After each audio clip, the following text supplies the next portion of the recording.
So today we're going to talk about the last form, which is called standard form, into a new month here, 1st of December today. So we're going to talk about graphing equations in standard form. We're not going to write equations in standard form today. We'll save that for the second day.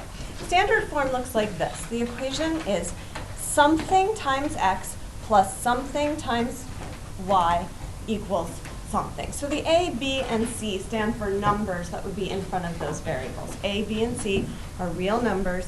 A and B cannot both be 0. Otherwise, we wouldn't have an equation. We would just have a number. Okay, graphing equations in standard form is actually kind of nice. Standard form allows us to graph a different way. We don't need to know the slope when we graph equations in standard form. We use something called intercepts. So we already know about the y-intercept. When we used slope-intercept form, we used the y-intercept as our first graph.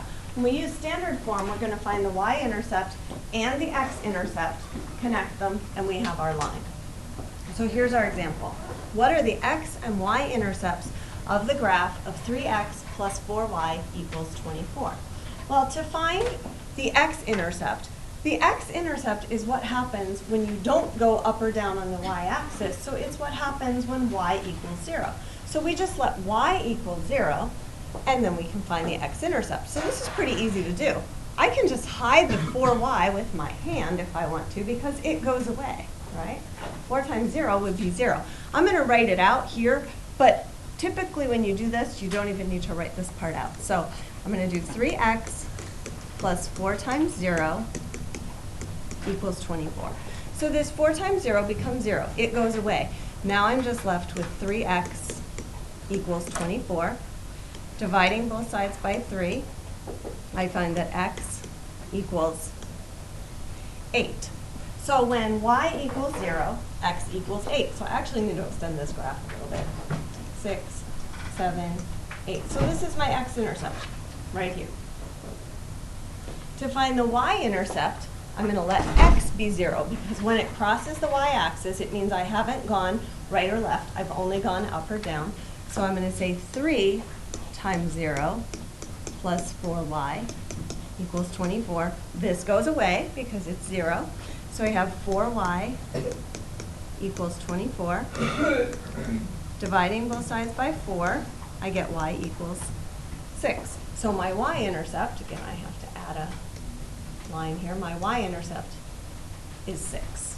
I'm going to get my ruler out since I'm not using slope and I don't have lots of points. So my line looks like that. Any questions so far?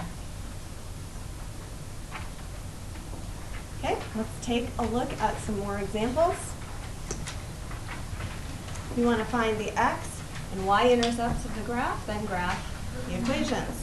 So to find the x-intercept, I'm going to let y be 0. So you can't see this if you're watching the video, but I'm just sticking my hand over the 3y, and I'm saying in my head, okay, 5x equals 15. So what does x need to be to make that true?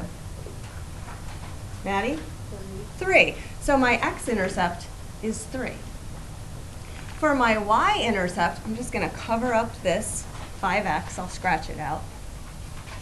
So negative 3y equals 15. So what does y need to be? Lacey?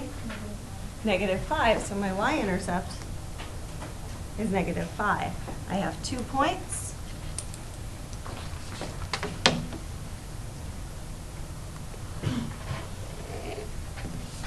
And I draw my line.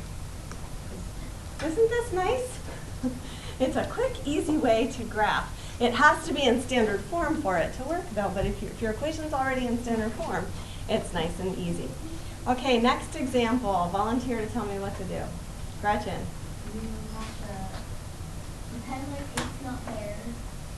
Okay, I'll scratch it out. Okay? It's 12 divided by 3. Okay, so x is 4. So I'm going to put a dot on 4. Okay, another volunteer to tell me what to do next.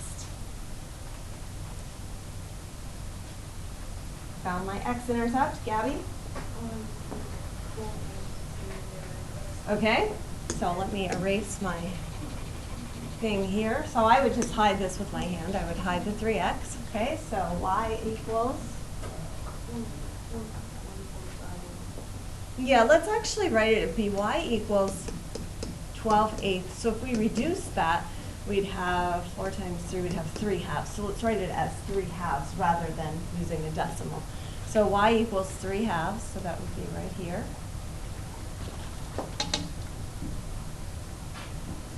Draw a line. And we're done. Any questions? Okay. There's the next slide is two for you to try. We're going to skip that for now just in the interest of time because I want to show you the special cases.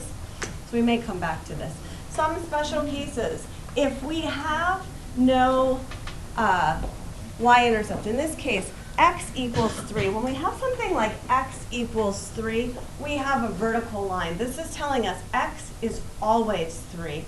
Y could be anything. So we know that our line passes through the x-intercept of 3, and it's going to be a vertical line. That's like the one that we had on the worksheet that you did for homework, where it had an undefined slope. Whoops, that did not come out very straight. So what do you think this one would look like? Y equals -4. Athena? It would just be a straight line across -4. Good. So we would go to the y-intercept of -4, and it would be a straight line. Okay, go ahead in the couple minutes that we have left, try the U-tries both after this and before this slides, the two previous ones. That's all we're doing. Your assignment, let's see, I'll write that up here.